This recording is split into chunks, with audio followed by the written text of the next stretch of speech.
Hi అండి అందరికీ. అందరైతే అన్నం తిన్నారా? ఇక నేనైతే ఇప్పుడే తింటున్నా అన్నము. ఇదిగో పప్పుచారు. మరి మా మానవుడైతే పప్పుచారు తెచ్చిండు నా కోసం. మీరంతా తిన్నారా లేదా?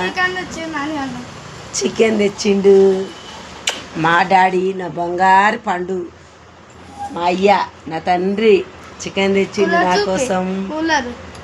కూలర్ అంట చూపించాలంట, కూలర్ తర్వాత చూపిస్తా. కానీ నిన్న నుంచి అయితే ఒక వీడియో వైరల్ అవుతుంది. మాధురి ఎంత పైకి వచ్చిందో బిడ్డ, కష్టపడి కష్టమంతా వృధా అయిపోయింది. ఆ తల్లి మాట్లాడుతుంది కానీ మెల్లగా కూసబెట్టి భర్తని, ఆమెని కూసబెట్టి మాట్లాడితే పద్ధతిగా చాలా మంచిగా ఉండేదేమో అనుకుంటున్నాను నా మనసుకైతే. మరి మీ అందరికీ ఏమనిపించిందో కామెంట్ చేయండి. కానీ ఏది ఏమైనా ఇంటి గుట్టు బయట పెట్టుకోవడం మంచిది అనిపించలేదు. బాయ్ మరి అందరికీ. నేనేమైనా తప్పుగా మాట్లాడితే కామెంట్ చేయండి. బాయ్ మరి.